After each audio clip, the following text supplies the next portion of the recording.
Lampião, o rei do cangaço, a história. Virgulino Ferreira da Silva, vulgo Lampião, o rei do cangaço, nasceu em Serra Talhada, no estado de Pernambuco, no dia 4 de junho de 1898 e faleceu na Grota do Angico, no município sergipano de Poço Redondo, no dia 28 de julho de 1938. Foi um cangaceiro brasileiro que atuou na região do sertão nordestino do Brasil. Segundo consta, Lampião teria ganhado esse apelido durante um combate, ainda no bando de Senhor Pereira, onde um dos cangaceiros teria comparado o claro produzido por sua arma ao atirar ao claro de um lampião a gás. Por parte das autoridades, este simbolizava a brutalidade, uma doença que precisava ser cortada. Para uma parte da população sertaneja, ele encarnou valores como a bravura, o heroísmo e o senso da honra. Por conta disso, suas façanhas o transformaram em um herói popular no Brasil, principalmente na região nordeste do país, lhe rendendo uma reputação equivalente ao contraventor norte-americano Jesse James e ao revolucionário mexicano Pancho Villa. Origem. Há controvérsia sobre a data de nascimento de Lampião. As mais citadas são 4 de junho de 1898. Data que consta em sua certidão de batismo, uma das mais citadas na literatura de cordel. Este dia é geralmente aceito por muitos devido ao costume das regiões do semiárido de primeiro batizar as crianças e registrá-las tempos depois. 12 de fevereiro de 1900. Citada pelo próprio Lampião em entrevista concedida em Juazeiro, atual Juazeiro do Norte, Ceará, em março de 1926. Perfil. Nascido na cidade de Vila Bela, atual Serra Talhada, no semiárido do estado de Pernambuco, foi o terceiro filho de José Ferreira dos Santos e Maria Solina da Purificação. Até determinado período de sua vida trabalhou como artesão. Era alfabetizado e usava óculos para leitura, características bastante incomuns para a região sertaneja e pobre onde ele morava. Uma das versões a respeito de seu apelido é que sua capacidade de atirar seguidamente, iluminando a noite com seus tiros, fez com que recebesse o apelido de Lampião. Virgulino Ferreira e seus irmãos Antônio e Livino Ferreira, por volta do ano de 1915, travaram uma luta contra Zé Saturnino, que era seu vizinho de propriedade, e por conta dessa questão a família Ferreira se viu obrigada a abandonar sua terra, sítio Passagem das Pedras, localizada no então município de Vila Bela, atual Serra Talhada, Pernambuco, e se mudar inicialmente para a região do Poço do Negro, no município de Floresta, Pernambuco, e tempos depois, devido a questões com os moradores da pequena vila de Nazaré, que ficava próxima ao Poço do Negro, tiveram que novamente se mudarem, mas dessa vez com destino ao estado de Alagoas, onde no ano de 1920 seus pais vieram a falecer. Sua mãe vitimada por um ataque cardíaco e seu pai morto pela Força Policial Volante Alagoana sob o comando do então o sargento José Lucena de Albuquerque, Maranhão. A partir desse momento, Lampião e seus irmãos juraram vingança e entraram definitivamente no cangaço, escolhendo para isso o bando do célebre cangaceiro Senhor Pereira, que na época mantinha uma luta armada contra a família Carvalho do Pajeú. Em agosto de 1922, Lampião assume a chefia do bando deixado por Senhor Pereira, e nesse mesmo ano, a mando do antigo chefe, executa o coronel Luiz Gonzaga Gomes Ferraz em Belmonte, no estado de Pernambuco, e realiza o assalto à casa da baronesa de Água Branca em Alagoas, sendo esse o maior e mais lucrativo assalto cometido em todo o tempo em que atuou no cangaço, além de outros crimes e depredações. Em 1930 se junta afetivamente a Maria Bonita, na Bahia. No mesmo ano, aparece no jornal The New York Times.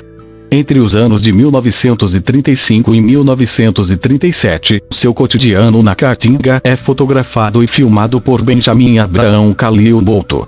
Durante quase 20 anos, Lampião viajou com seu bando de cangaceiros, todos em trajes de couro, chapéus, sandálias, casacos, cintos de munição e calças para protegê-los dos arbustos com espinhos típicos da vegetação caatinga. Para proteger o capitão, como Lampião era chamado, e realizar ataques a fazendas e municípios, todos usavam sempre um poder bélico potente. A princípio os cangaceiros utilizavam as famosas espingardas Winchester, também conhecidas como Papo Amarelo, e após o ano de 1926 passaram a usar fuzis Mauser, que foram adquiridos em Juazeiro, Ceará, quando Lampião e seus homens estiveram na cidade com a finalidade de se incorporarem no Batalhão Patriótico de Juazeiro, que daria combate à coluna Prestes Miguel Costa, que naquela época marchava pelos sertões do Nordeste. Por mais de 20 anos Lampião e seu bando atacaram fazendas e cidades em 7 estados da região nordeste do Brasil, além de praticar roubo de gado, saques, sequestros, assassinatos, torturas, mutilações e estupros. Sua passagem causava terror e indignação nos moradores, fato citado amplamente na imprensa nacional. Apesar disso, Lampião e seu bando eram frequentemente protegidos por coiteiros, que em sua grande maioria eram fazendeiros, pequenos sitiantes ou mesmo autoridades locais que ofereciam abrigo e alimentos aos bandos por um curto espaço de tempo nos limites de suas terras, facilitando o deslocamento dos cangaceiros pelo Nordeste e sua fuga das forças volantes do estado. Vida pessoal. Sua companheira, Maria Gomes de Oliveira, conhecida como Maria Ideia ou como Maria Bonita conforme apelidada pela imprensa, juntou-se ao bando em 1930, sendo a primeira das mulheres a integrá-lo. Virgulino e Maria Ideia tiveram uma filha, Expedita Ferreira Nunes, nascida em 13 de setembro de 1932. O casal teria tido ainda 2 natimortos. Religião. Era devoto de Padre Cícero e respeitava as suas crenças e conselhos. Os dois se encontraram uma única vez, no ano de 1926, em Juazeiro do Norte, Ceará. Na última semana do mês de julho de 1938, o bando acampou na fazenda Angico, situada no sertão de Sergipe, esconderijo tido por Lampião como o de maior segurança na região. Era noite, chovia e todos dormiam em suas barracas. A volante chegou tão silenciosamente que nenhum dos cangaceiros perceberam.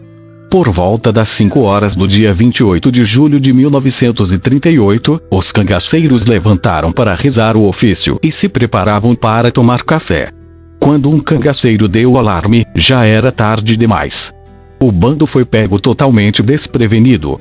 Quando os policiais da Força Policial Volante Alagoana, comandados pelo então Tenente João Bezerra da Silva, abriram fogo os cangaceiros, não puderam empreender qualquer tentativa viável de defesa. O ataque durou cerca de 15 minutos e poucos conseguiram esboçar alguma reação. Dos cangaceiros presentes, 11 morreram ali mesmo. Lampião foi um dos primeiros a morrer.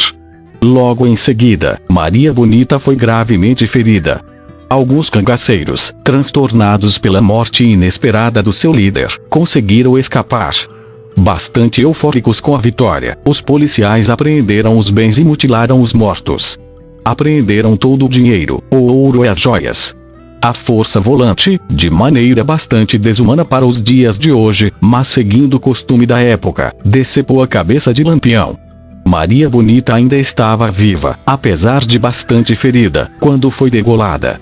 O mesmo ocorreu com Quinta-feira, Mergulhão. Os dois também tiveram suas cabeças arrancadas em vida. Luiz Pedro, Elétrico, Enedina, Luiz de Teresa e outros 2 cangaceiros, totalizando 9, foram mortos durante o ataque. Um dos policiais, demonstrando ódio a Lampião, desfere um golpe de coronha de fuzil na sua cabeça, deformando-a. Este detalhe contribuiu para difundir a lenda de que Lampião não havia sido morto e escapara da emboscada. Tal foi a modificação causada na fisionomia do cangaceiro.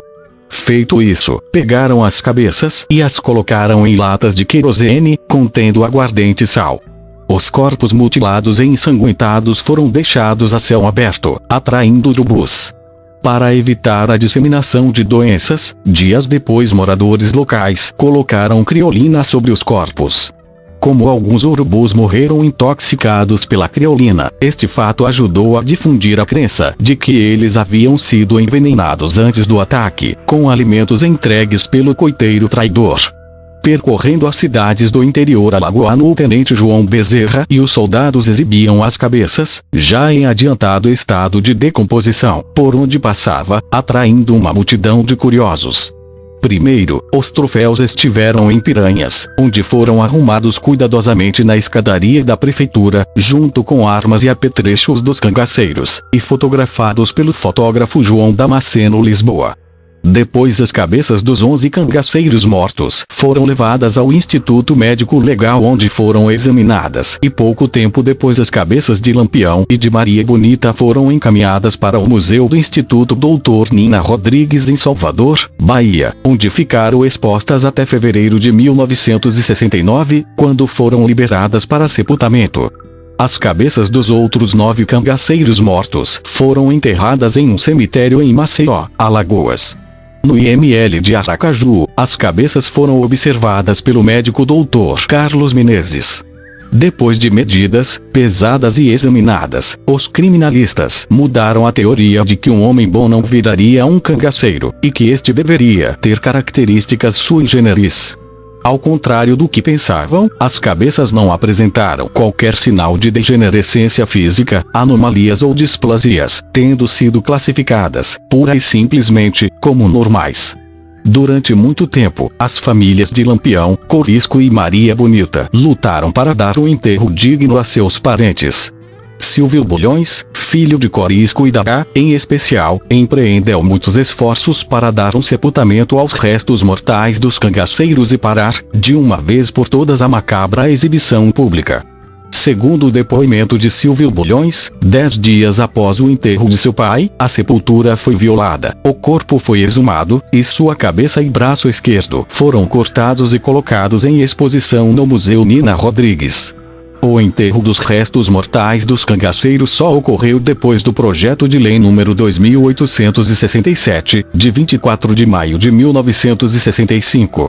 Tal projeto teve origem nos meios universitários de Brasília, em particular, nas conferências do poeta Euclides Formiga, e as pressões do povo brasileiro e do clero o reforçaram. As cabeças de Lampião e Maria Bonita foram sepultadas no dia 6 de fevereiro de 1969. Os restos mortais de outros cangaceiros, que estavam no Instituto Nina Rodrigues, foram sepultados uma semana depois. Atualmente Lampião é o segundo personagem histórico mais biografado da América Latina, ficando atrás somente do guerrilheiro Che Guevara. Nos próximos vídeos do canal abordaremos outros fatos envolvendo a biografia de Lampião, o rei do cangaço. Aproveitem para se inscreverem no canal e para ativar o sino para receber todas as nossas atualizações e publicações. Fonte do texto: Wikipédia. Adendo: Geraldo Antônio de Souza Júnior. Canal: Arquivo Nordeste.